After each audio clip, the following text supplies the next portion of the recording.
Gentlemen, enjoy yourself. Gentlemen, enjoy yourself. Thanks, Alex. Have a nice night.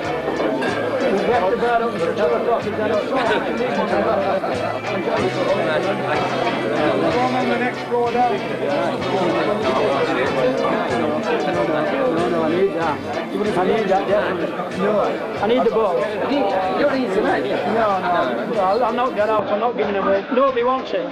Yeah, I'm only kidding. Right.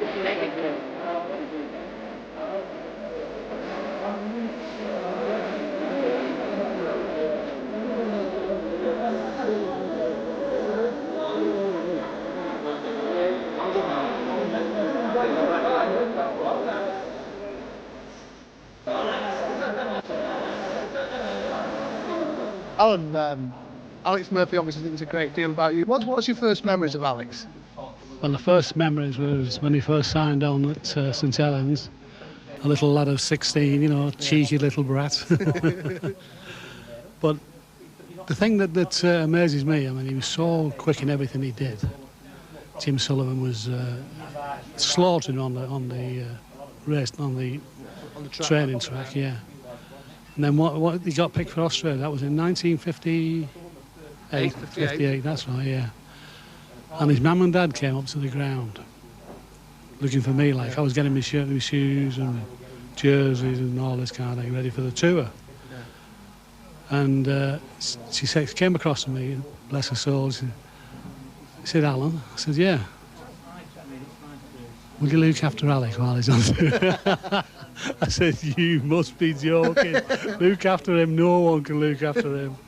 But he was, you could see then, he was the finest scrum half ever trained. This chap said to Alec, he said, now Luke, what's it like playing against the best scrum half in the league? I thought, oh, you said fatal words, lad. He is the best. And Alec just turned around and said, I am the best, he said, and I'll show it you today. Great. And he did just that. Thanks very much indeed. Eric, you and Alec had some famous battles over the years. I wouldn't call them battles. Pretty fair, he had a job to do, and I respected him in every way as far as it was concerned, because let's be fair, he was a brilliant player. And I had a job to do. They weren't battles, okay, clash of personalities possibly on occasions, but no battles. I mean, I always had the greatest respect for him. I mean, even though there were occasions where there was a little bit of blasphemy and things came out, but what the hell, one can expect this. But no, they weren't battles. People used to make them out as battles. But I think we had a mutual respect for each other, and he had a job to do, and I had a job to do. Eric, over the years, you've seen a lot of good scrum halves. You must have seen a lot of good players. How do you rate Alex in the sort of order of things? Well, let me just put you in mind of something which I said many years ago. I was talking to one of the pressmen, and I said to him, look, I said, I only wish that the Rugby League, every one of those clubs, had a scrum half like him. I said, this game would be really great. Is there any one particular game that you remember him for? Oh, yeah, well, one particular game, yeah, there's odd ones, you know. When poor old Alex was on the end of what I would call a conspiracy. Their championship semi-final. They put Mick Sullivan opposite him.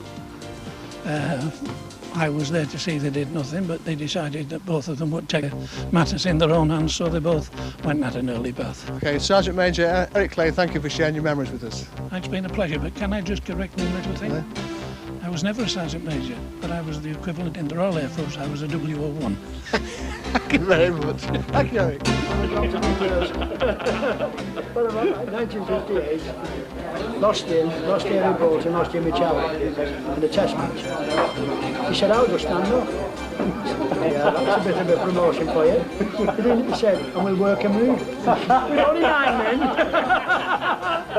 9 men, we scored on the sticks. You didn't know.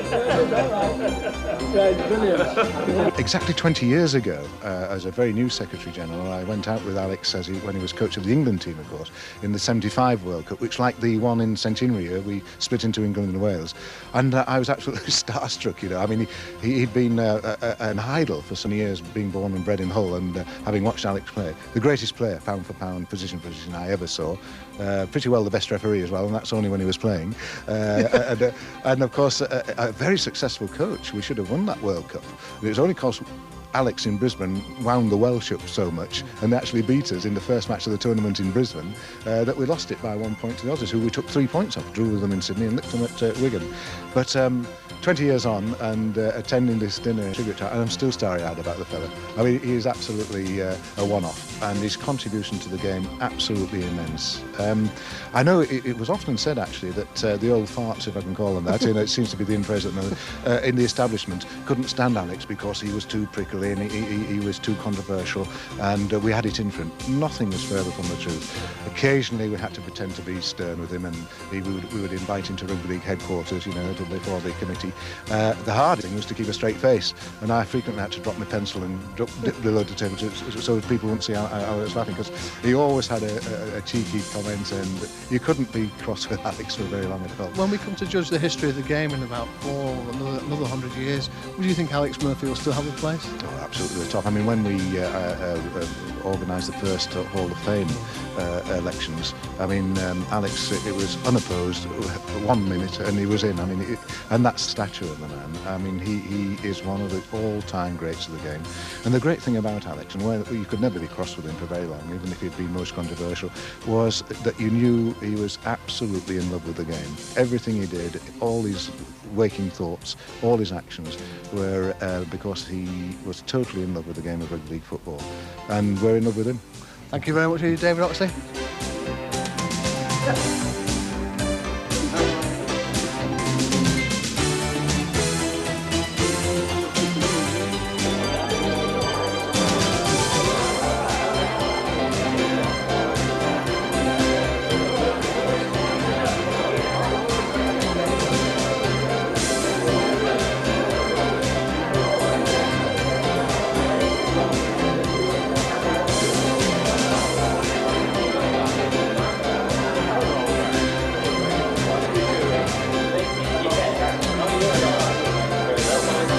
David Howes, former Public Affairs Executive of Rugby Football League.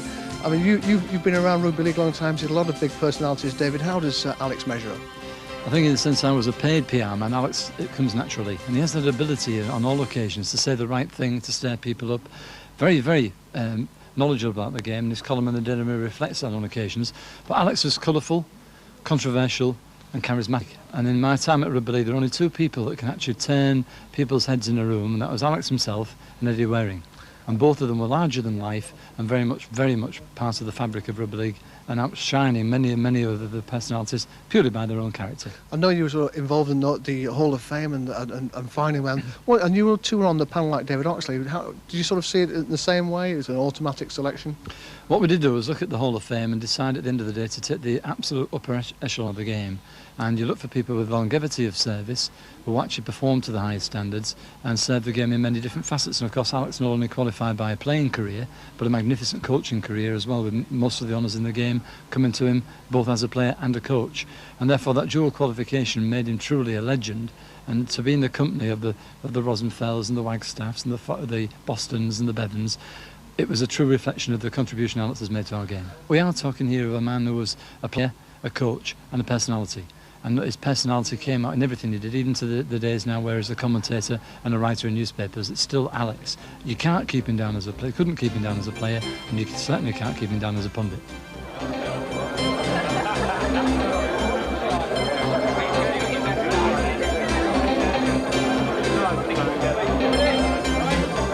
Mick Morgan, did you play at the same time as Alex?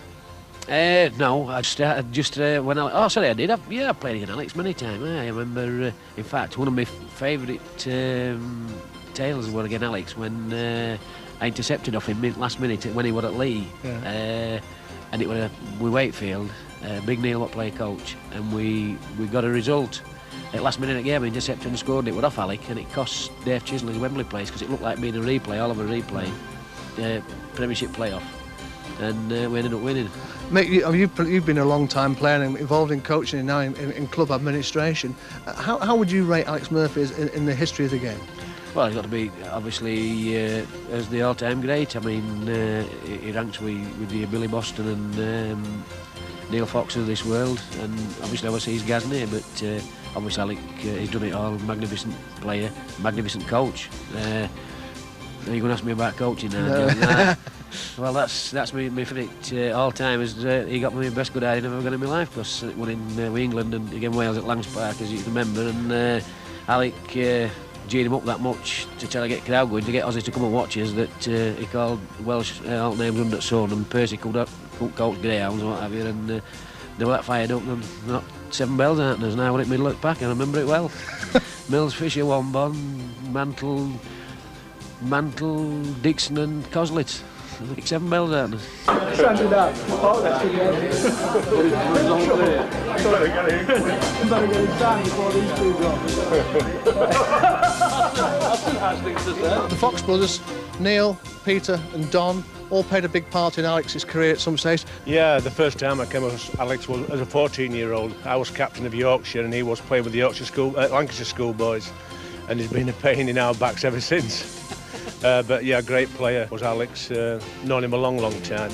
Well, he rates as one of the all-time greats. That's why he's in the Hall of Fame. And anybody that's in the Hall of Fame lives forever in this game. In fact, they're the only men that live forever in this game, and Alex will never be forgotten. I mean, we shall all have our own little memories of him, and I remember in 73 we knocked them out with the Cup, Warrington. 73 he hated me, 73. So in 74 went to Wembley, I let him win. And then we became the best of pals, and that's what you go with Alex. Give him one, and you're a pal for life. And he's a man that this game sadly misses characters like... He's a character of rugby league football, and that says everything because there's so few characters these days. Best scrum half I've ever seen, yeah, and played against. Thanks very much indeed, gentlemen. When he first came to the club, he was great from day one. He'd just so much natural talent. He was always a good one. And what's your favourite memory? Have you got a particular favourite memory of him? Well, that's quite hard, really. I mean, I have so many favourite memories of him. Like I say, he was born a star, really. Yeah. You know, and throughout his playing career, he started more games than enough. You know, so he was always there, and I mean, every game was a memory to play with squad. You know. And I suppose too, like you, he developed a healthy dislike of Australian rugby players. That's right. He disliked all of the rugby players, I think, Spud. You know, he just he loved the lads that was playing with him. You know. Do you think? I mean, people say he's been one of the greatest players that's ever played the game, or greatest scrum halves. Would you put him in that kind of class? Yeah, I'd put him top of that class. Would you? Yeah. And do you think he'd still sort of do well today, Vince? Well, honestly, I think it's awfully hard to try and evaluate yesterday's greats with today's. Yeah. But for me, Spud's no equal. I would truly say that Alex Murphy was the greatest halfback I ever saw in my life. Quite honestly, I think it's almost easier to play now. The ball's a lot lighter, the conditions are better. I think if you were to put him in the modern game, he would be absolutely outstanding. And there's one thing for sure, I mean, he would actually be a great star. There'd be a bit of trouble as well. He'd be a great star. Oh, Riley never said a word.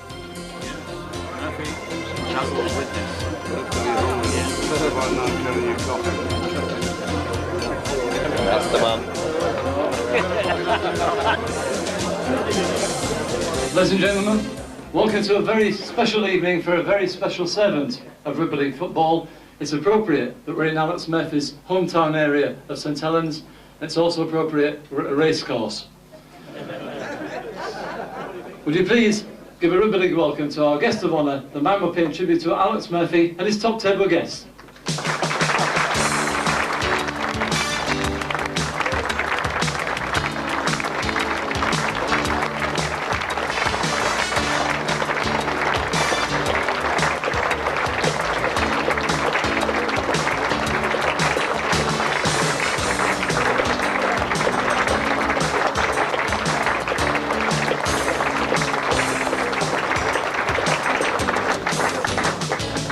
Just like to sit for 2 seconds while we introduce one or two people, please.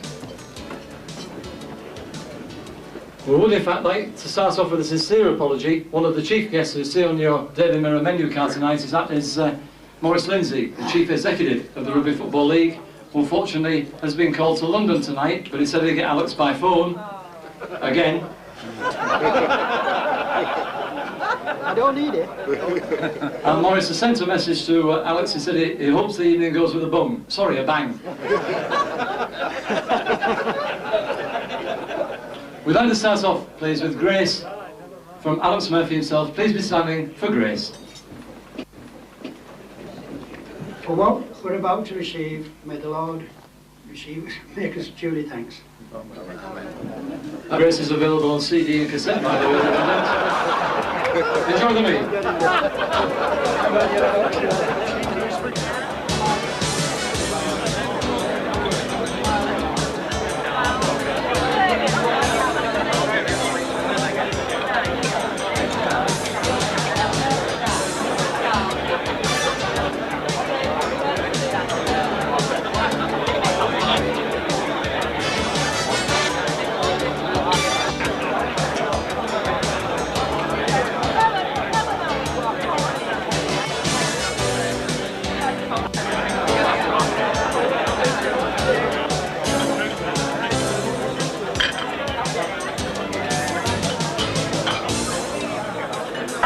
Ladies and gentlemen,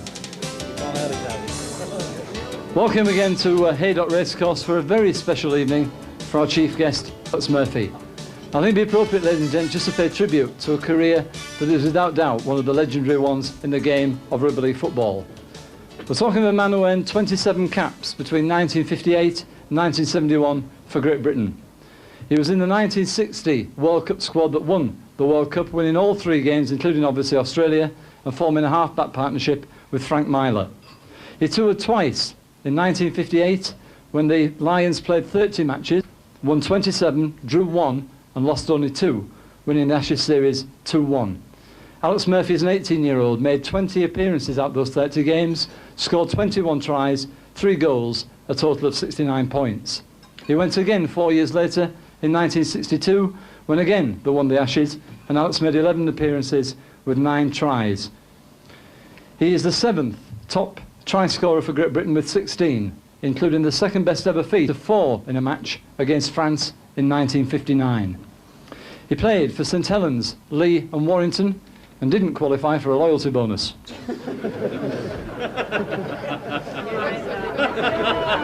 Not saying he didn't ask for one, but he didn't really qualify for one. Yes, he got a special watch, had a little hand, a big hand and a backhand. Alex appeared at scrum half, stand-off and centre for most of his career, and his career spanned over 2 decades, one of few people who have served the game as a player for more than 20 years. A host of medals with all 3 of those club sides. He is the longest serving coach currently in Rugby League, having started his coaching career in November 1966. He's been with Leigh 4 times in total, Warrington, Salford, Wigan, St Helens and only once into Yorkshire with Huddersfield.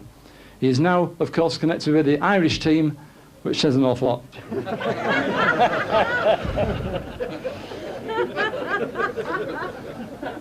For a man who had tremendous achievements as a player, he carried on as a coach. The Challenge Cup he won twice and was in the final another 4 times. He won the championship with Leigh. The Riedel Trophy, or the John Player as it was known, 4 times. The Floodlit Trophy once and another 2 finals as a beaten finalist. The Lancashire Cup twice, plus another final. The 3rd Division Championship, only twice was it competed for. Huddersfield with Alex and Terry Flanagan won it for the first time. The one and only Captain Morgan Trophy back in 1974 and twice appeared in the Premiership final. He was in charge of his native Lancashire county side 8 years in 2 different spells, won the county championship twice and was chosen to start the War of the Roses series with one of our fellow guest speakers representing Yorkshire. His great achievement, while his great regret was never taking charge of Great Britain, he took charge of England and were European champions in 1975 and runners-up in the World Championship in 75. And it's appropriate that one of his players from 75 World Championship, Mick Morgan, is with him tonight. He was a nominee for the title of Coach of the Year on 5 separate occasions, and off the field he's been an equally dynamic personality, particularly with his column in the Daily Mirror. And it's credit to John Craggs and Martin Richards that the Mirror are back in tonight's event. 12.5 years as their columnist. Also with the Manchester Evening News, they thought they've got an exclusive column, but he's also been doing it in Manchester as well. A personality with BBC Television up in the commentary box, and again we have his partner Ray French on top table tonight, and then of course from the touchline in the later years, and that touchline role he also took on with Australian television for the John Smith's tour matches last autumn. I'll give you to pay tribute to tonight a gentleman who's been colourful, controversial, charismatic and still with us, AJ Murphy.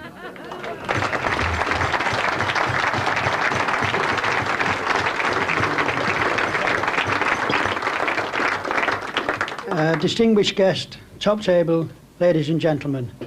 First of all, can I thank you very much for coming tonight. The people I see round are people not only who I played the game with, but a lot of good friends. And the nice thing about tonight, I think it's going to be a dinner where it's about you. You're going to enjoy it. I cannot speak for the comedian. He's a total maniac.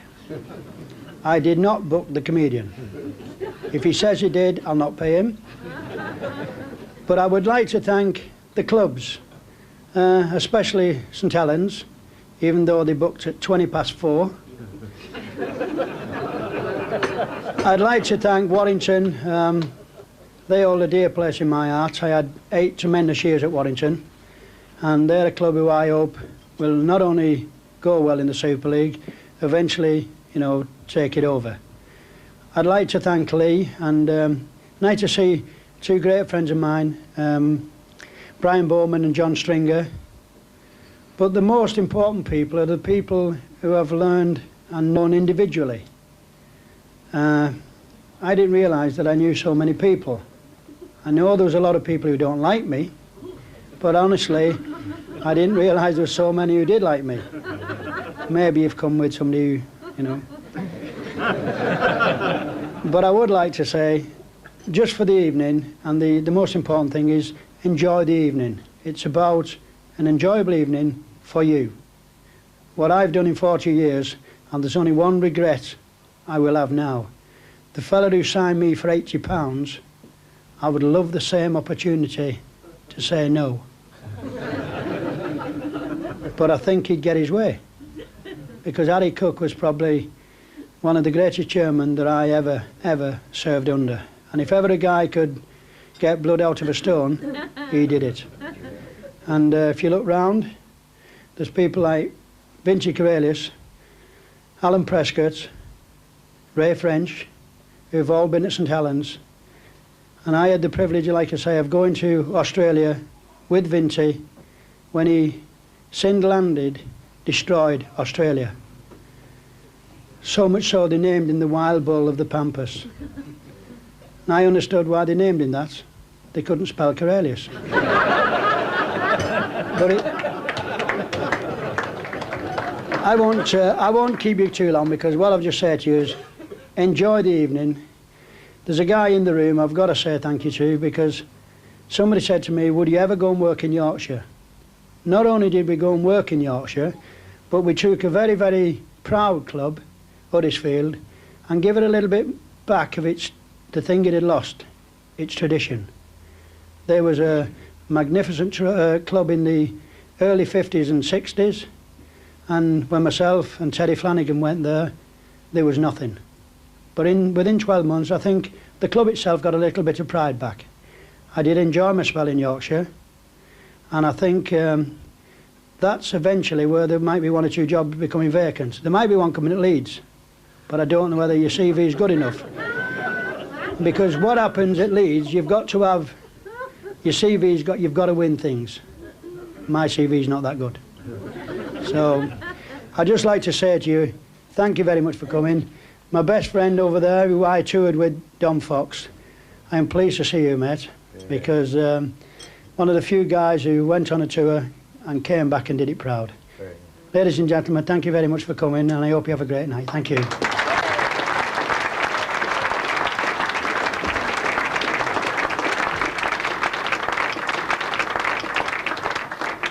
Ladies and gentlemen, we met to decide how to do the format tonight. Rather than make it yet another sportsman's dinner or sporting dinner, we decided in fact to have guest speakers who knew Alex and could pay tribute to him, as well as telling their own stories. We decided to have First of all, the Chief Executive of the Rugby Football League during the long spell that Alex created yet another record. He actually appeared at Chapeltown Road on disrepute charges more than anybody else. In fact, there was one spell when he was actually at the office more than David Oxley. One of Alex's requests was that, in fact, the man who ran the game at Chapeltown Road from 1974 to 1992, and arguably one of the most productive periods in the history of the game, your first guest speaker tonight, the former Chief Executive of the Rugby Football League, David Oxley.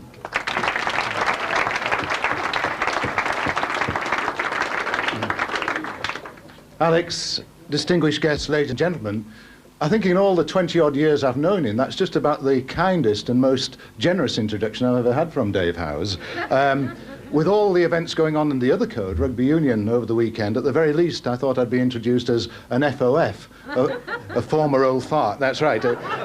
Once an old fart, always an old fart, they say. But it's certainly a better introduction than I got last time. I was a guest speaker about 3 weeks ago at a lovely old cricket club way up in the Dales of North Yorkshire. And we had a very nice meal and lovely people, good company. I was the only guest speaker, and at the end of the meal, the secretary was acting as MC, got up and he said, "Gentlemen, tonight's guest speaker needs no introduction." And he sat down. That was it. It was it. That was it.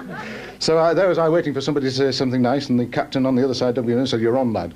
So I got up and did my 20 minutes, and it went down reasonably well, not rapturous applause, but quite polite. And then it was the time for the club president, 82, a lovely old man, to get up and propose the vote of thanks. A lovely Dales farmer, still did his 6 hours a day on the farm, played for the club until he was well into the 60s. He got up and said, "I'd like to thank young Oxley for his quite interesting discourse this evening. I might add that Mr. Oxley wouldn't take a fee for his services, so this means that next year we shall be able to afford a proper speaker."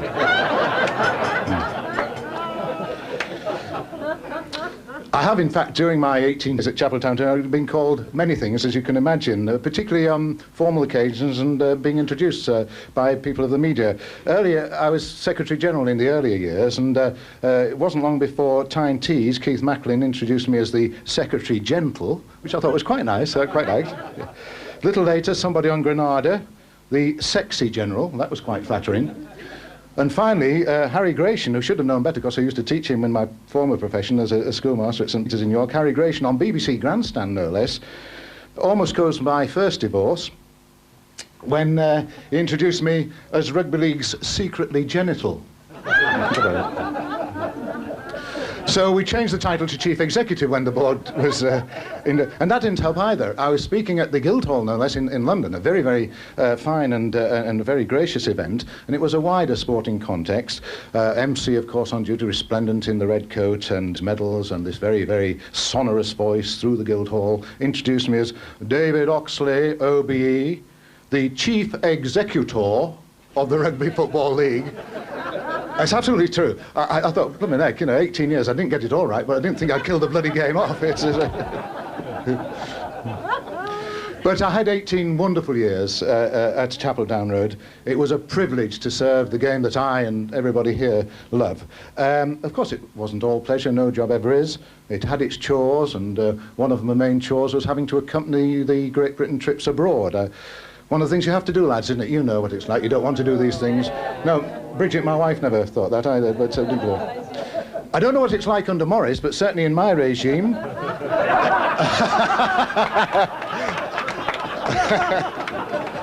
God. Hey, I think I'll sit down. I don't think I can follow that.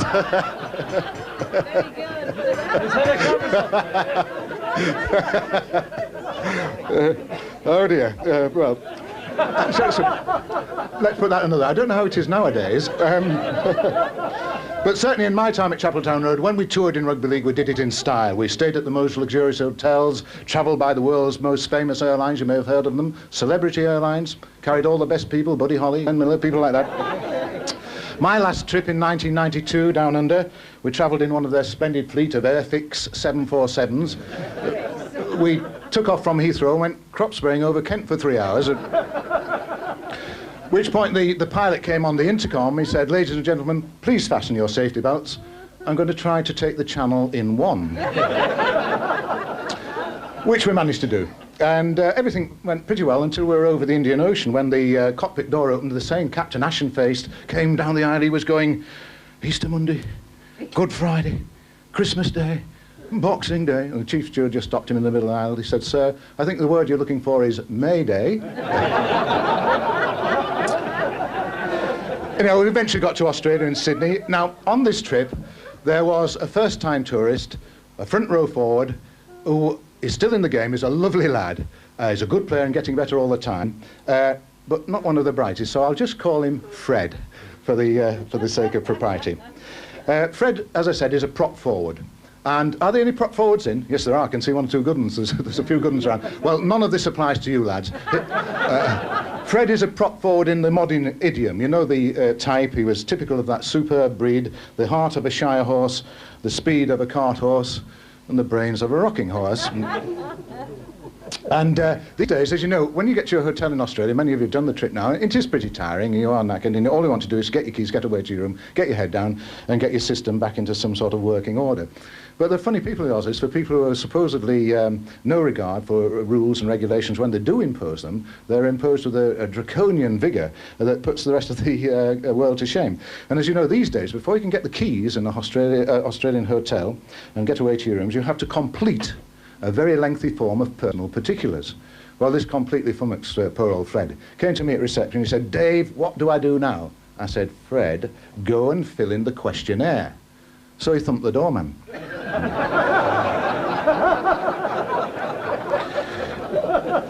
Now, the Aussies, they can play rugby a bit, we've got to admit that. They can play, they're not bad at this game of ours, are they? But, you know, they're not like us. They think differently from us. And really, you know, they're very uncouth. They're very uncouth, they're our friends from down under. Now, it's lovely to see the ladies here. I was a great believer in this, quite seriously, during my time in rugby league. Ladies always enhance a rugby league event. So I don't wish to give offence, ladies, but I feel, with our Aussie brethren, I've got to tell it how it was. For instance, in the queue in front of me at the reception desk there, after I got rid of Fred, and Fred had got rid of the doorman, there was a very nice chap, an Englishman who had the pleasure of sitting next to him throughout the 24-hour flight. He was a taxidermist by profession. He handed over his passport. The young Australian desk clerk looked at it. He said, "Excuse me, sir, I just have to confer with my superior, Bruce." Went away, came back 2 minutes later. He said, "Sir, my superior, Bruce, has asked me to ascertain what exactly is a taxidermist." He said, "It means I stuff animals." He said, "It's all right, Bruce, he's one of us." Ken Arthurson, a good friend of mine, perhaps not such a good friend of Morris's these days, but a good friend of mine, called the next morning when he'd had a good rest and invited me out to walk around Sydney. It is a lovely city. I mean, it is a great city. It gets better and better every time one goes back. Far too good for the bloody Aussies, but it's a great city. And we turned out of the hotel into Phillip Street, the main thoroughfare of Sydney. We hadn't gone 50 yards, and there, in the middle of the pavement, was this great big Aussie, bush hat and all, the corks and everything, indulging in what I can only describe as vigorous sexual intercourse with a kangaroo, right in the middle of the pavement. Well, of course, being an English gentleman, I pretended I hadn't noticed, and we stepped round it. We go another 50 yards, and there in the doorway of Sydney's most famous department store, Grace's, the Harrods of Sydney, was a one-legged fella abusing himself for all he was worth, the old five-finger shuffle, going away. Well, this time I felt I had to say something. I said, "Ken, what's going on?" We come out of the hotel, we go into Phillip Street, your most famous thoroughfare. There we find a chap shagging a kangaroo. That is terrible, that's disgusting. 50 yards further on in the doorway of Grace's, there's this one-legged fella wanking himself off. I said, "That is absolutely disgusting. What's it all about? What sort of a country is this?" He said, "Oh, geez, mate, be reasonable. You don't expect a cripple to catch a kangaroo, do you?"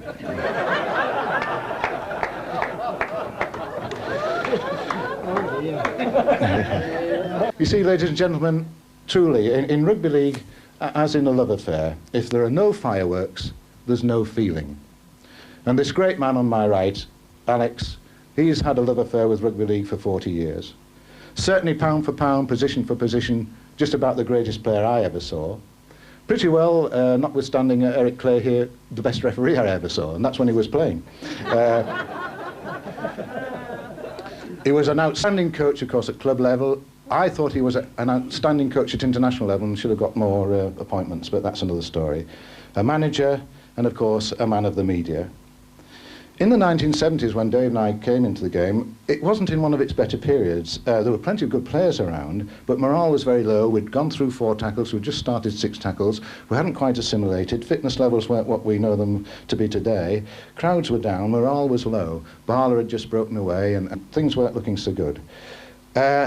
In the sports pages, though, if you turn to them, as indeed today, on the back pages, and you saw any headline that had the name Murphy in it, it only meant one thing. It meant rugby league and Alex. Virtually single-handed at that time, he kept the game in the public eye on a national basis at a very low point in the game's history. And that's still, ladies and gentlemen, very much the case. Alex Murphy, his news, his attention, his promotion, his controversy, and he's wonderful for the game. And long may it be, remain so. Alex, my dear friend, it's a great pleasure to be here. It's a huge honour to be invited to say these few words, and I'll always count it a massive privilege to know you and to be able to call you a friend. God bless you.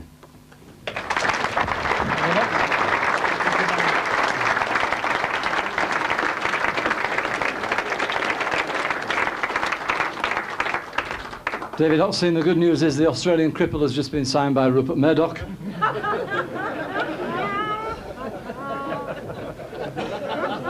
And Wigan have given him double money. Right. We switch from rugby league to soccer, simply for the fact that Alex is a personality who's loved by all forms of sport, not only our own sport of rugby league football.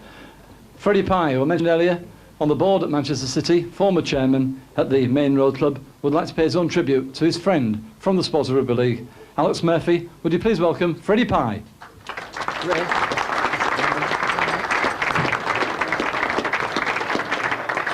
Well, very, very nice to see that Eddie Hemmings has made a complete and full recovery from his charisma bypass.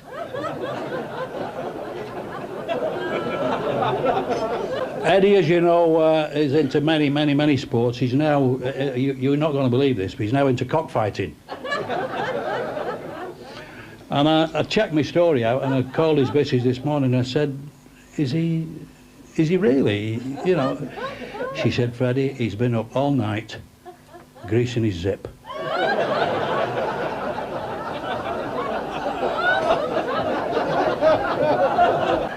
I mean, I can talk. I am not without my problems. Only this morning, Vince will tell you, I returned only this morning from the premature ejaculation clinic. No, you can laugh. It's not funny. Well, it was touch and go for a few days. But I've got to tell you now, I am coming along very nicely.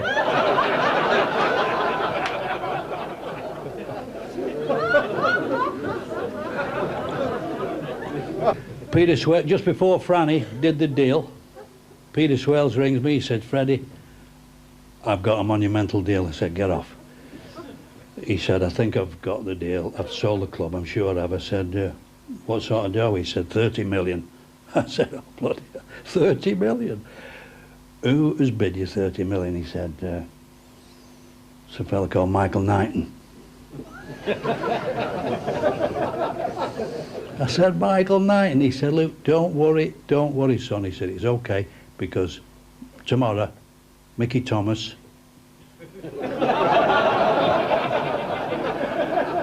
he's bringing the cash up.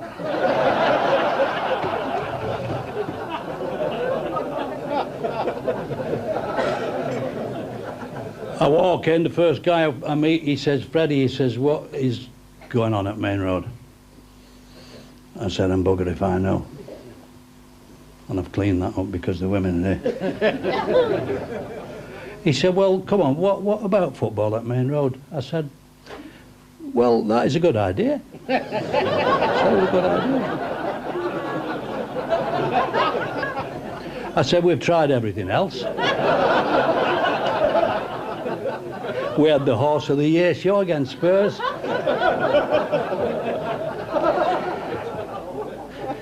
You know, Peter Swales, he used to get really upset. You know, at one stage, a couple of years ago, he rang me, he said, FP, he says, you know, if we carry on the way we are, you and I are going to, I mean, I can see George Dowson over there.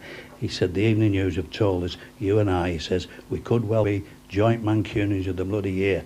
I said, get off. But of course, the team soon made a balls of that, didn't they? We were suddenly back on the crest of a depression again.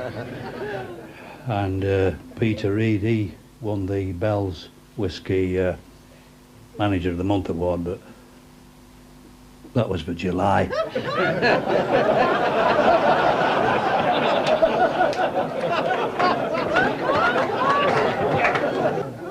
I'm doing a dinner with Jim Anderton. He's trying to bully me. He says, Freddie, we're going to have to tighten security up, you know, again, at Main Road. I said, why is that, Jim? He said, because the bloody players are still getting on the pitch.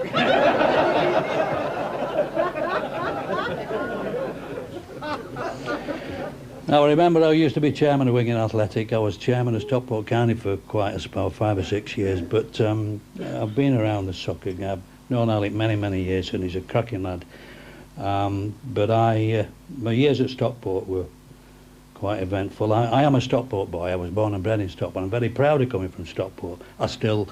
In fact, I come from the northern tip of Stockport. I mean, it was a tip. And I still live in Stockport. Purely for tax purposes, but I married a Stockport girl. I married a Stockport girl. Vince knows. We go back, don't we? Hey? Another scrap dealer. But a rich sod. I can't go and live in the bloody Isle of Man. Alec, we've been told only to do a few minutes, but you're a lovely lad. I'm proud and privileged to be asked to come here and do a few minutes for you. You are not only a credit to the wonderful, wonderful game of rugby, you're also a credit to our country. I wish you well. I hope you have a bloody good night, and I hope you earn plenty of money. Thank you. Ladies and gents, the current coach of Bradford Northern, when he left tonight.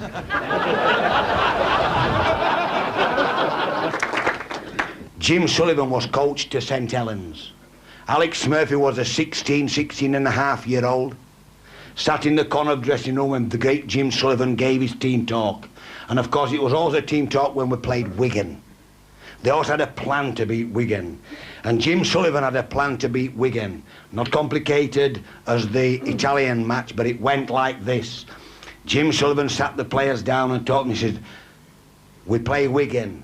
The ball goes in the scrum, and he told them of how to play it. Vince Corelius would pick the ball up and do this. Men would interchange passing. And this 16 and a half year old god, who wasn't quite a god then, but maybe thought he was, he said, Mr. Sullivan, he says, I have a better plan. He says, what's that? So everybody listened, all the great players were listening to this 16 and a half year old, and he says, the ball comes out of the scrum, Alex Murphy picks it up, sidesteps there, loose forward, chips over the full-back, regathers the ball and scores a try under the post. Now everybody's spellbound, they sat quietly. Now Jim Sullivan didn't think quite as quickly as some of his players. And Vince Corelius said, just a minute, one thing wrong with that. He says, what is it? He says, don't thee go under them posts with the ball when they've done it. He said, why? And Vince said, because the bloody header gets stuck between the uprights.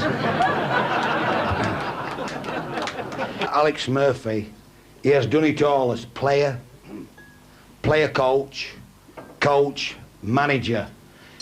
He's done everything that this game has got to offer at all levels. And one other thing, one important factor is we have a Hall of Fame of rugby league football players. When you're in the Hall of Fame, there is no question that Alex's name will live forever. Corelius and Murph, Neil Fox, Don Fox. You know, you can go on and on. I could write a book. I might do. when I'm finished. But I think now is the time for me to finish. Ladies and gentlemen, we've all come here to honour this great man. And I say great man, I give you one tip for those of you that still challenges him in any sphere, that is, let him win one. In '73, third round of the Cup, we came to Warwick, we beat him. The following year in '74, I learned my lesson, I let him win the Cup. That's my story I'm sticking, but from that day, not from '73, but from 1974, he put his arm round me and he said to the press, "This is a great coach, this is a great fella." I am. To Alex Murphy and to all of you, thank you very much, ladies and gentlemen. Put it across there. Appropriately, St Helens born, the same as Alex Murphy. 4 caps in the old farts game of rugby union. 4 caps for Great Britain in 1968, including the World Cup in Australia. He played for St Helens and Widnes and was deceptive. He wasn't as slow as we all thought.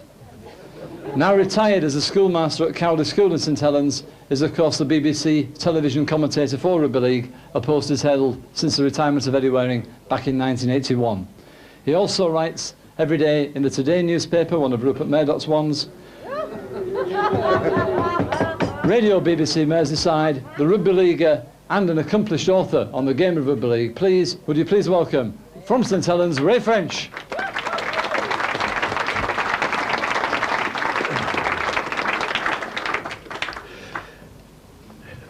I want you to imagine the scene. Rain dripping through the stand, the floorboards wet, soggy, creaking, wind blowing round your knees, blowing round the back of your neck, water sheddings in August.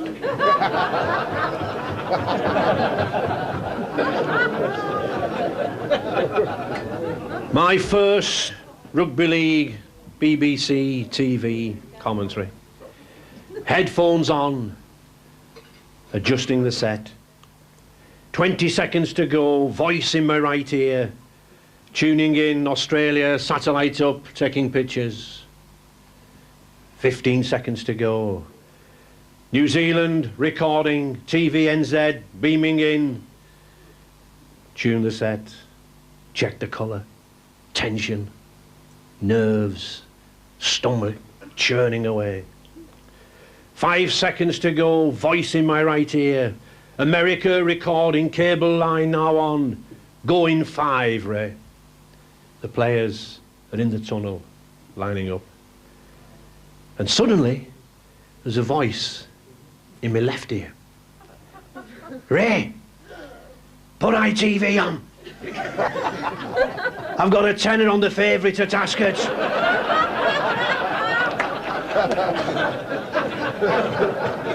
The only man, and this is gospel, who could summarise and get a treble up in the same afternoon. This was this man. He was there at my debut for the TV, and he was there at my debut when I played for St Helens and signed from Rugby Union. And just Peter talking about some of the players, 1961, the third Tuesday in August, I lined up my first match against Wakefield Trinity. In that St Helens team, we had Tom van Vollenhoven, Vince Corelius, Dick Huddert, Mick Sullivan, Austin Rhodes, Cliff Watson, and Alan Prescott was the coach. Not a bad side for Super League, that, you know, not a bad side. And lined up against us was Neil Fox's men, Wakefield Trinity. Alan Skeen, Derek Turner, Jack Wilkinson, Don Vines, Harold Poynter. I think he got sent off with Austin that Tuesday night, he did. That was the calibre. And I rolled up there, 6 o'clock, first night, nervous again. New Alec, 22,000 packed on the terraces there. And I knocked on the little door at Saints.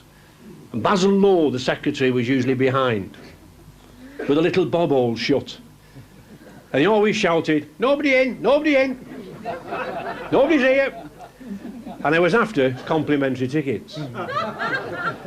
But then Basil did come out and he said that Alec actually looked after all the complimentary tickets. And Alec had 40 complimentary tickets.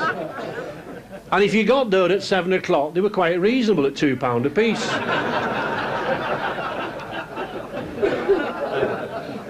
So I went up to him, I said, Alec, I said, can I have a couple of complimentary tickets Basil Lowe sent me? He said, "You what?" I said, a couple of complimentary tickets, Alec, you know, can you let me have a couple of complimentary tickets? He said, "What do you mean complimentary tickets?" I said, "Well, 2 tickets," I said, for the match. He said, "Who are they for?" I said, "They're for my mum and dad, Alex." He said, "Bloody hell, Ray. If your mum and dad won't pay, you can't expect any other bugger to pay."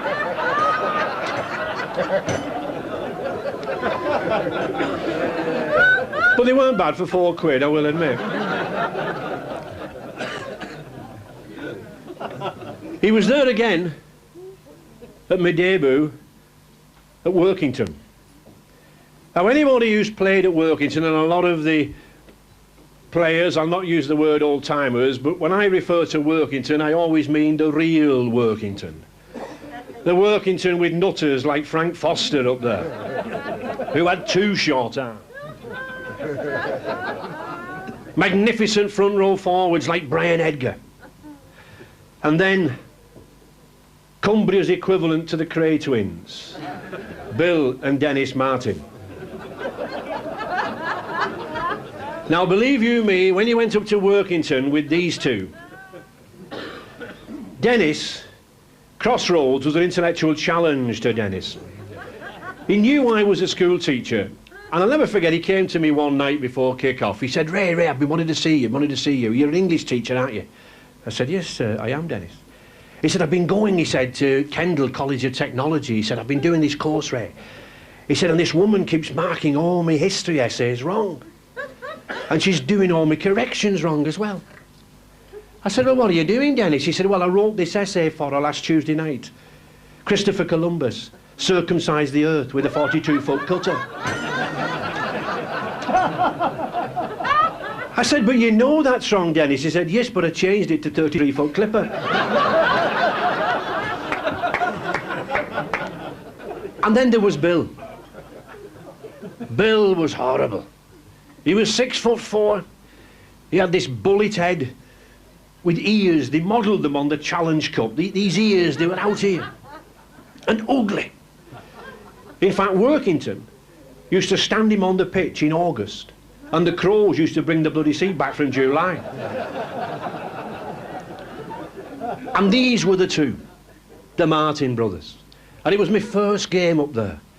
And I had to impress. I was still only about 6 weeks in from rugby union, and I was trying my best, and I was trying to tackle everything. And all kick off, move. Get that big bastard over there, Frenchy. Get the other big bastard over there, Frenchy.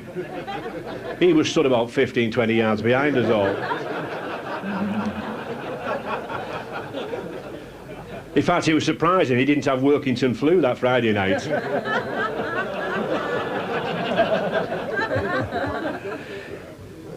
15 minutes into time, big Bill Martin comes trundling down. I thought, right, Bill, I've got you.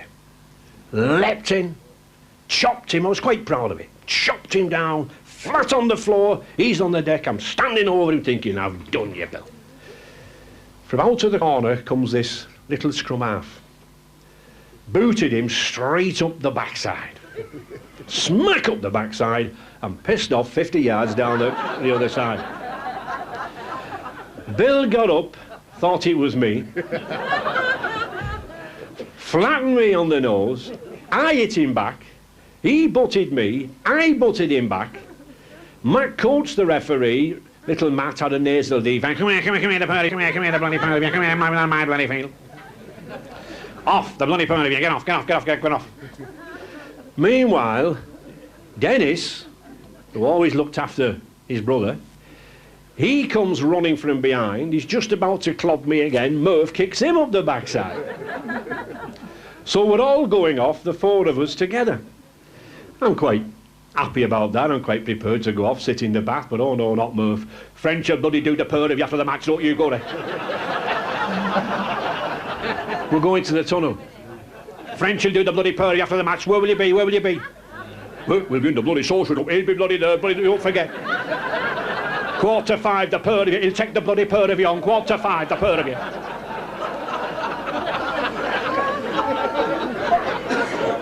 I'm saying, I'm okay, Alec, I'm all right.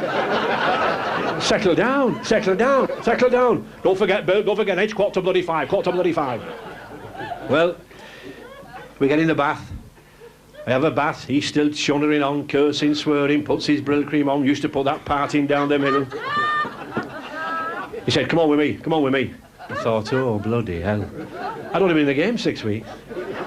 I got a brand new blazer off Harry Cook. I thought, well, I better not put my blazer on, or my tie on, just in case. And those people who know workings, it's absolutely gospel truth is, he takes me out of the corridor, round the little corridor, and just out to that little entrance there.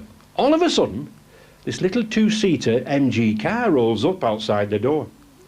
Alice is there. Come on, let's have you. He jumped in the bloody MG. Woof, he's gone. I thought it's a bloody long way to this social club.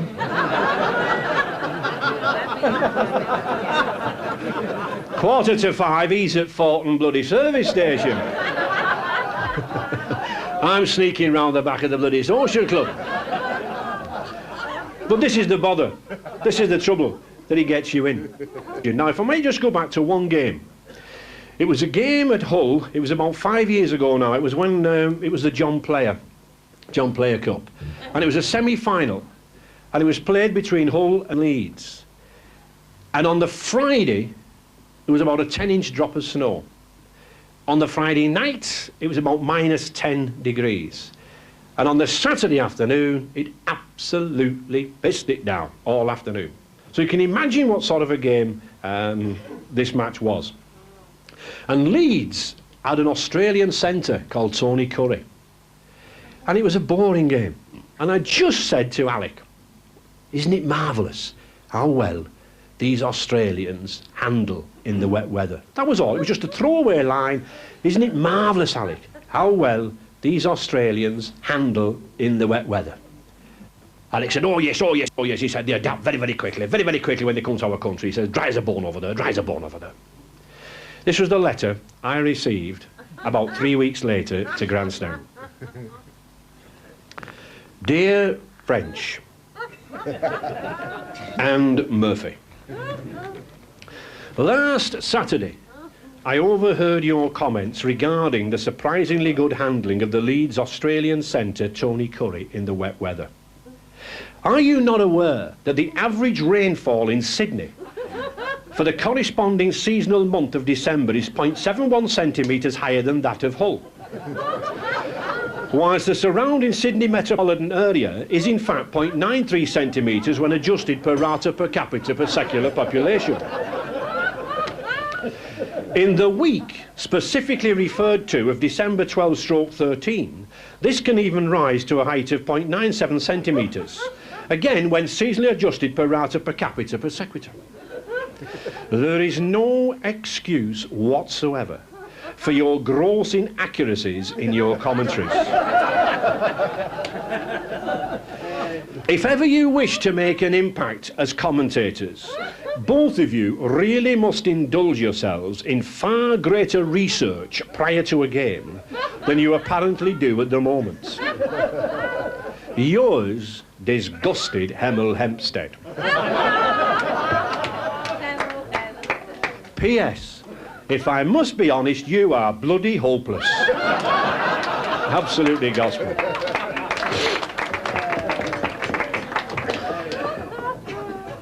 Rugby League has produced heroes, as Peter said, and he mentioned 2 or 3 in this room tonight.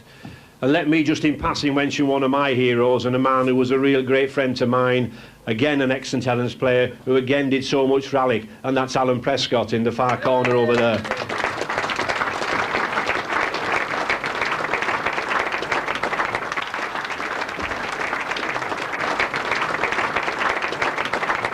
But we mention heroes. And rugby league has produced heroes to match every era with differing styles. We go back to the days of Harold Wagstaff and Rosenfeld. We go pre-war to Jim Sullivan and Gus Risman. We go post-war to Tom Vollenhoven, Neil Fox, Brian Bevan, Billy Boston, and for me, Lionel Cooper. Those were heroes of particular eras. Never can I think of one who spanned 40 seasons as a hero. When he was a player, he packed them on the terraces. When he finished playing and he went coaching, he still packed them on the terraces. When he finished coaching, he wrote about the game and he still got them flocking to the terraces. For 40 seasons, as player, as coach, as pundit, as commentator. This last weekend has been particularly special for those who can remember 50 years ago. And I saw two gentlemen, two old gentlemen, very proud men with medals across the chest here, and one said, and he was very proud of it, I flew with Douglas Bader. And the other gentleman said, I fought with Montgomery. And it will always be a great source of pride to me that I played with Alex Murphy. Thanks very much, Alex.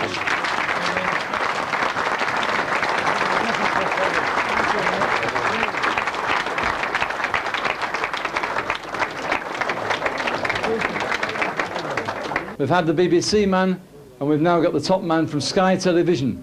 And if he appears a little bit nervous, this is in fact the biggest audience he's ever performed in front.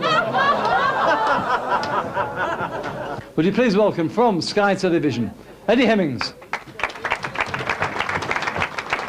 Thank you very much indeed, David. Ladies and gentlemen, distinguished guests and top table, I see Freddie's gone. I have to confess that I was never fortunate enough to see Alex Murphy play. The hard and cruel fact of the matter is I was far too young.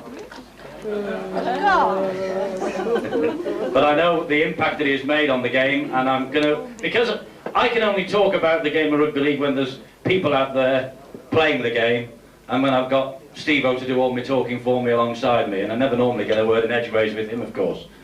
So what we've decided to do tonight is that I will come round and talk to some of the legendary figures who are in this room tonight, and they give us their reminiscences and reflections on Alex Murphy's career. I think we can only start right here on the top table, and I'm told that Eric Clay sent Alex Murphy off 4 of the 5 times that he was actually sent off the field. Is that right, Eric? Absolutely true. We got to the stage where we had a working relationship. If he didn't upset me, I didn't upset him. It was as simple as that?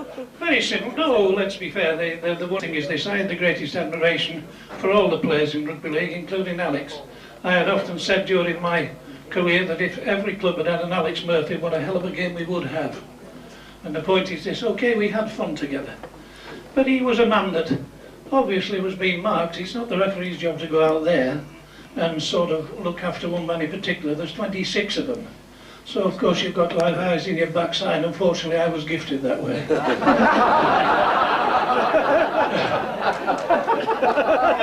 We had our little moments.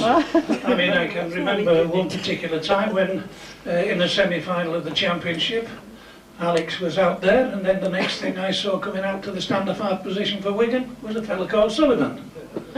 So I thought this is going to be a nice afternoon. The sun's shining very nicely. What are we going to get? Second half, they had a little fracas. I said, good afternoon, gentlemen, the soap's ready. After that, it was all peace. But let's be fair, he has been a great person as far as rugby league is concerned, along with others. Alan Prescott. One little time, when Alex in his first game, I happened to be refereeing it. And I was just outside and I heard Pressy say to him, now don't muck about with this fella this afternoon because he won't tolerate them. So I asked him out and I said to him, what do you think you're playing at? Don't let's have any more trouble. Next thing, a little bit more. So I said to him, Alec, let's get one thing straight. There's 2 big heads on this field. One's mine, and mine's biggest. Good afternoon. have the greatest admiration for him, as I did all the players. I mean, there's a little story of Peter Fox. Yes, Peter. He was playing with Hull Kingston. Now, Peter was a good lad for playing rugby, but he could talk as well. And I remember one occasion when he was motoring on, and I turned around to him and I said, Peter, if I could play rugby as good as I can talk, there'd have been an international weeks ago. But these are the things, and this is one thing that the game, I think, is lacking today. Our referees have got no rapport with the players at all. We could go on field, we could talk to players in every way. We could talk to them, they would appreciate it. I never deliberately sent off a player because I didn't like his face. I had a job to do, they had a job to do. And when we did it both in the right way, there wasn't a game in the world that could touch rugby league. Very clear, ladies and gentlemen. Thank you very much, Eric. Moving swiftly along. And he's been mentioned many, many times tonight already. And we have to visit this table because there really are some legends here. Stan McCormack, first of all. Let's have a round of applause for Stan. On your feet, Stan.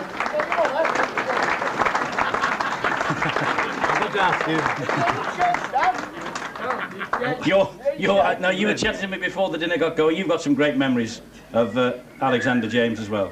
Yeah, I mean, when you take over a team that includes Alec Murphy and you're supposed to coach them, what are you supposed to tell them?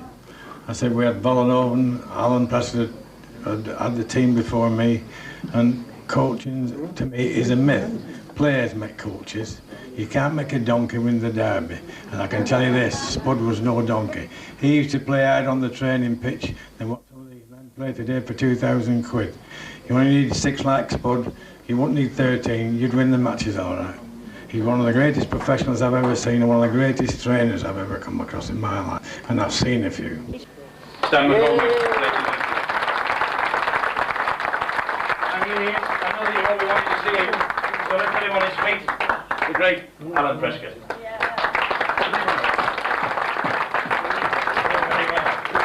Now, tell us all about him. Give us a few trade secrets, will you? Who, Alec? Well, why not? Unless you know a few about David Howes or Freddie Park. Alec got hold of Alex since he was 16 years of age. He's the greatest player I've ever played with.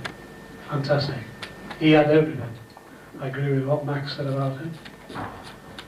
And he had speed, class, ability, cheek.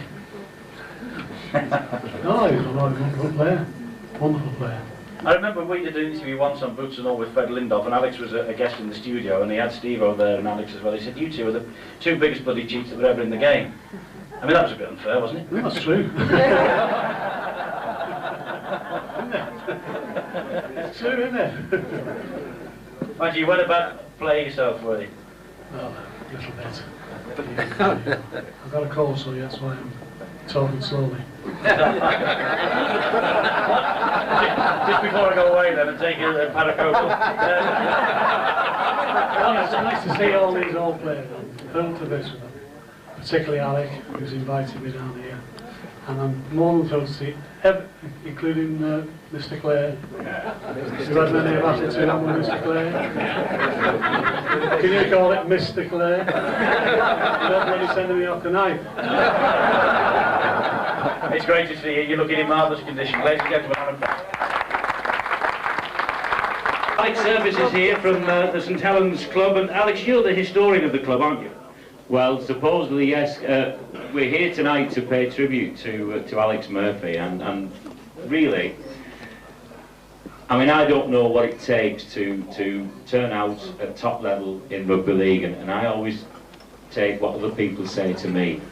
And one man sort of sticks in my mind, that's Joe Cole, who was the coach of the 1966 side at Nosey Road. And I remember talking to him, and I said, well, who do you think is the greatest player that you've ever seen? I said, well, to be honest, I said, one of my favourites was always Tom Van Vollenhoven. And he said, well, no contest, he said. No contest.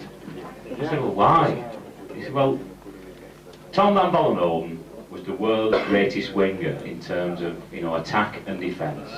Now, if you took Tom Van Vollenhoven out of position, you know, if you played him at centre, you played him at full-back, he wasn't quite the same. Now, Joe Cole reckoned that you could play Alex Murphy were you wanted, and that was proved in 1966 with the 4 cups, and he was exactly the same, the world's greatest all-round rugby player. Now, you know, I rest my case. Nice words, well done, Alex. I also must get on his feet as well. Austin Rhodes here as well, just to say hello to you all. Austin, you started, I think I'm right in saying, aren't I, at the same school, St Austin School? Yes, we did. Alec and I started school many, many years ago, and our headmaster was a fellow named Jerry Landers. And I failed a scholarship, actually. Sorry, well, Alec had no chance. And I was a big favourite. And when I failed a scholarship, I'll never forget Jerry coming around, consoling my mother and father. They'll be going to mass communion, you know, hoping to be past the scholarship. And he said, just think, what team we'll have next year? You and Alec halfback. And from then on, we played for many, many years. We had great success together. And I rate him as the greatest ever. Thank you. Well done. The Welsh team manager, Mike Nicholas. One of the things that we all admired was that we always used to fall out with him, but eventually, you know, one of the greatest things he had going for him was he never held any grudges, and he still picked you if you thought he was worthwhile, you know. And that's including leaving us on the motorway, Alex, at the M6. He did a runner on you as well, like he did with French, he did. Yeah, the Lake District Outward Bound team rescued us, and we better leave it there because he's hiding his head. John Stringer. We've spoken about Huddersfield, we've spoken about Warrington, St Helens. He had I was going to say a few times at Lee, didn't he? Well, to be honest, Alex brought all the success that we ever got to Lee Rugby League Club in the 71 when the Challenge Cup came to Eildon Park, and then in 81 when the Championship came. That's all the success, and it was down to the great man over there. And I was really proud to be sat here with him, who was a tremendous chairman of the club, who sat in front of me here, when Alex said that we were his friends. That in itself is an honour, and we're delighted to be here to see him have a great time tonight. Well done, John. Thanks very much. And before I sit down, they say, don't they, that behind every good man is a good woman. Alice, this is the moment you've been waiting for. Tell the world, what is he like to live with? Fine. Impossible. He's all right. He's all right. Yeah, I mean, he used to take it all out on the field, you see. And on the players. I mean, anybody who gets in his way an hour after a match, they deserve everything they get. Leave him alone. Wait till he's taking it out on somebody else. But I mean, he's quite a normal person, really. Well said. Is that the kindest thing she's ever said about you, Alex? Yeah. To his face. No, the only trouble was I thought I'd married a rugby player. I didn't realise I was signing up for life. And it's been quite a life, hasn't it, with him? I would think you never know what's coming next to you.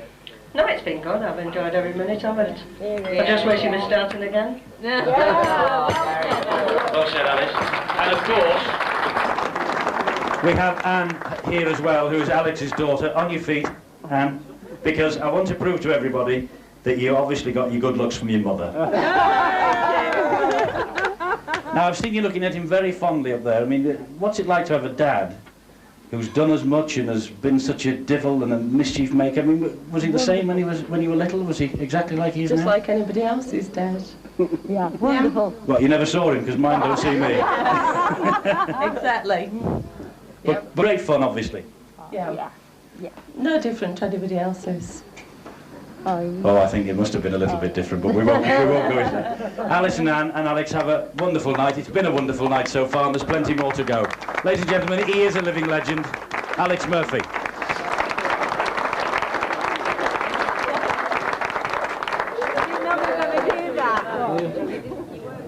I never got to one of them. The Foxboroughs tonight have come mob-handed. Hear no evil, see no evil, and speak no evil. Well, I don't know about that. Neil Fox, Don Fox here as well, ladies and gentlemen, but alongside him, the great Neil. What about this fellow, Murphy? I think I've known him more than a lot of people in this room. It was when we were both 14, I was playing with the Yorkshire Schoolboys. Alex was at Lancashire Schoolboys at St Helens in front of, what, 4,000 or 5,000 spectators, Alex? It's been a pain in my side for a long, long time with the clubs he's performed with, but to have Alex on the same side as me in the Test series and in the Test matches against Australia, he was a miracle worker, and he was always poetry in motion. He was fantastic playing.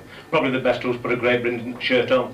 You rate him as highly as that? Very highly, and I'm pleased to be with him in the Hall of Fame. And I'm sure that people in rugby league respect him, and I'm sure that there's a job at top level for him. Neil Fox, forgive me, Neil, it's not side, just over this side of the room. David, it's all yours. Eddie Hemmings, ladies and gents. We have mentioned the word legend tonight, and it's been appropriately put on the right people. This man got 12 caps for Great Britain from 1958 to 1963, 10 of those with St Helens.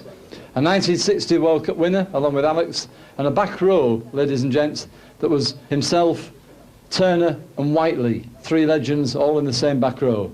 A 1958 tourist, again, along with Alex, played for St Helens and Widnes, along with Frenchy.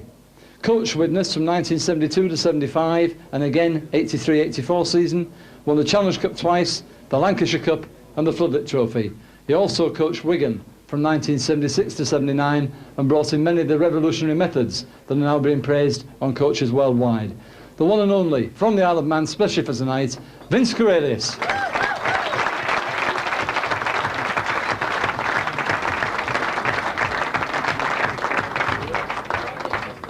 That's the first time your introduction has been longer than my speech.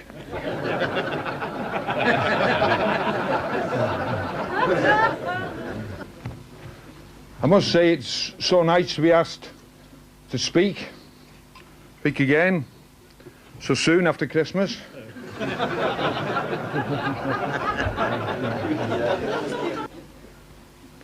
Now then, Murph really and truly wanted George Best. Unfortunately, George couldn't make it.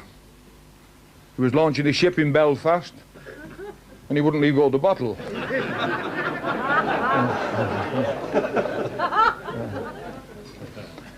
Now, George and I have one thing in common. We both distrust camels.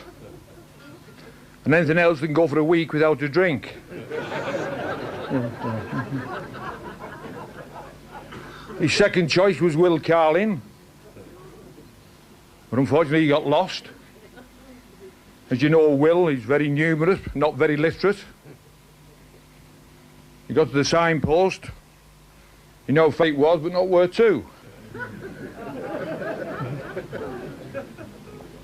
I see Mr. Murdoch's pumped 90 million into the game.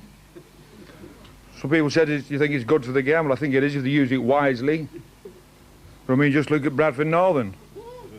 They've had a fella called Holmes, a fella called Watson, and they still haven't got a clue.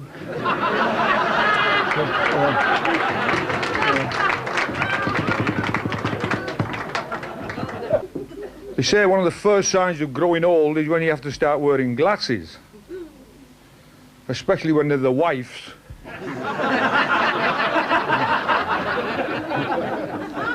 And you forgot where you left your own.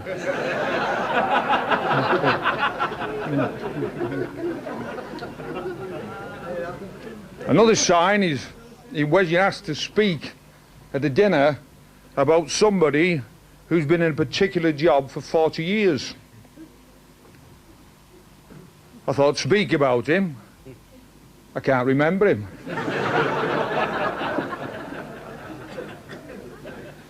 Was he a prop? He looks like one.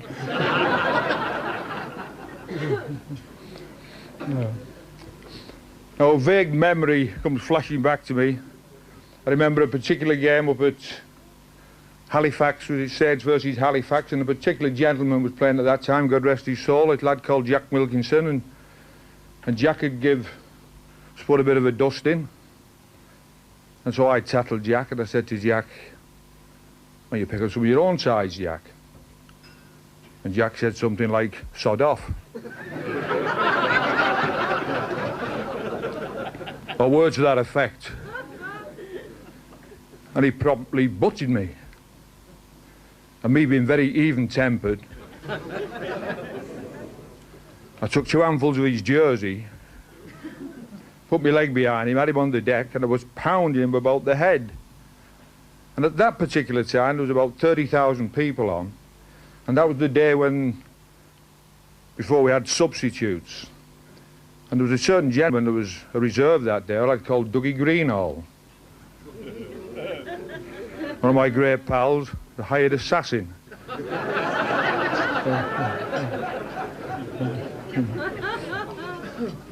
And Dougie came running on the pitch, and he stood over me in his Mac. This is gospel truth. And he said to me, "Kill the bastard, Vinny. Kill him."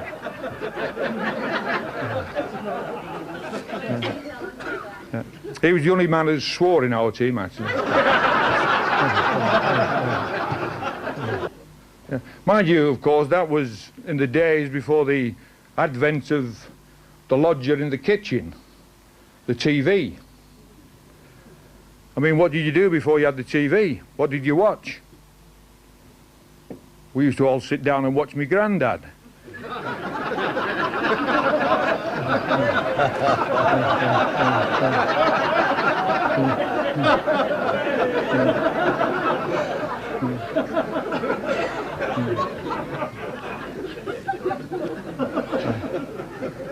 He was 95. I said to him, "Hell, Grandad," I said, "I wouldn't like to live till I was 95. He said, "You would if you was 94.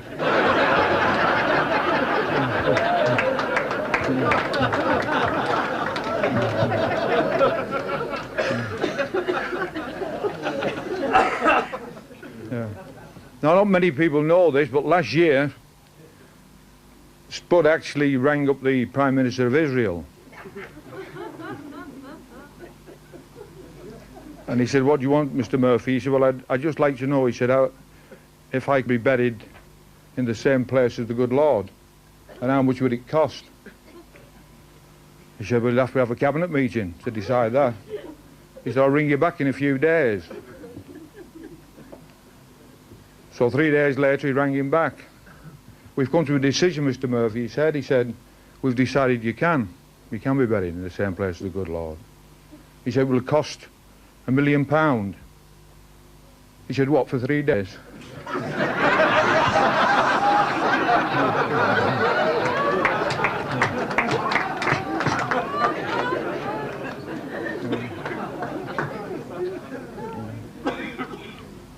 When you reach the senior citizen stage of life, you'd inevitably ask the same $64,000 question: who's the best player you ever played with or played against?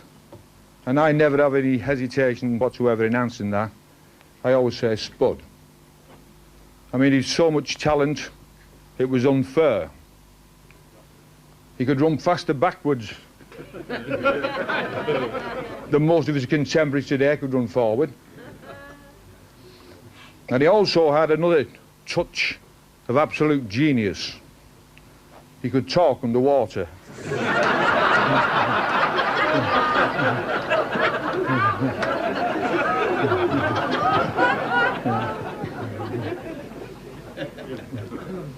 As the song says, Spud was simply the best. And now that he's retired slightly, he's got rather involved in doing charity work. And I know that last week he was opening an extension to the old folks' home at Tatherweath, up at St Helens. And he got there about a quarter of an hour early. A habit he'd picked up from me.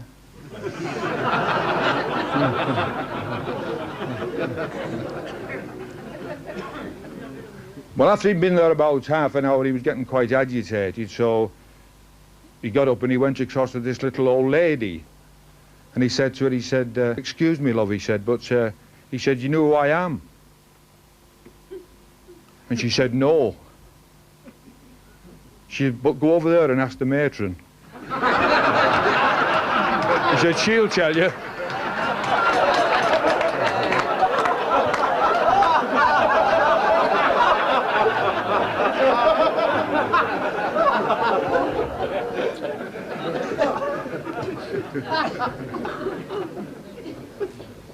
Ladies and gentlemen, I have another pal called Murphy, and he looks after the elephants at Chester Zoo. And he rang me up this morning, and he was breaking his heart crying. I said, what's up with you?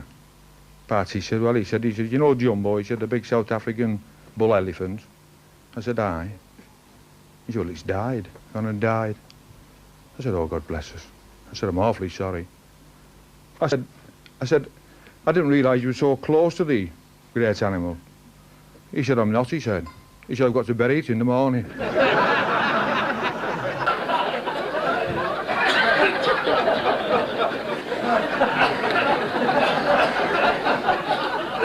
Ladies and gents, can we wish Vince Cruelis all the best for this summer season at Douglas? And we've had a message, Vince, the ferry's ready from Heysham, so you can piss off now. I'm sure you'll agree, a tremendous night. Oh, his ears are, Alex. A tremendous night. And can we have the final word, please, for the man that it's all been about? Our servant, we're paying tribute to 40 years. Can we say thank you for the night? Alex Murphy.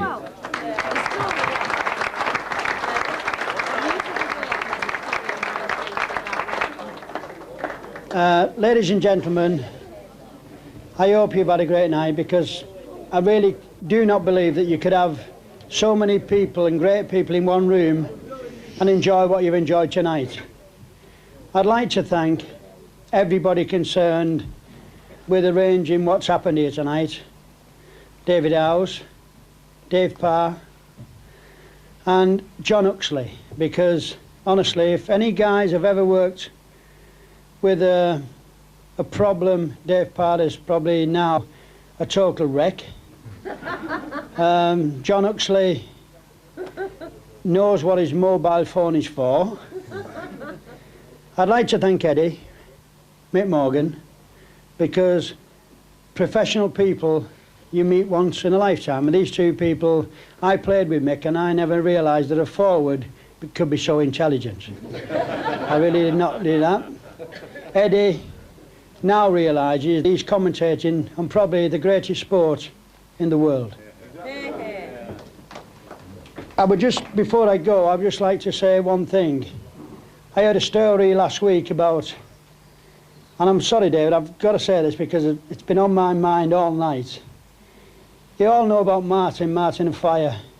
You know he's not got a bit of a chip on his shoulder, Martin, hasn't he? Alice, do not duck under the table. The story's got to come out.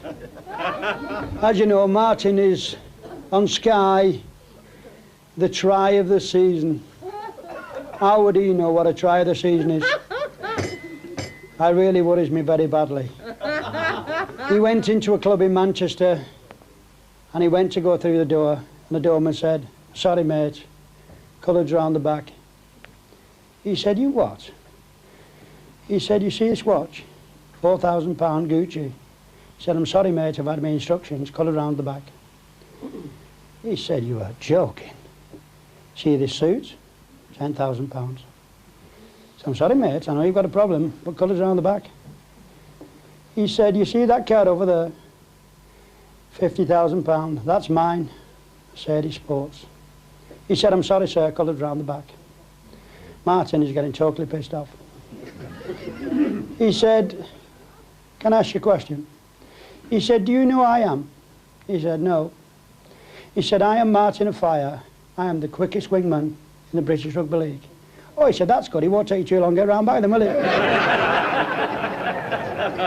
Gentlemen, no offence. I hope you've had a great night, and thank you for coming. Thank you very much indeed. Thank you.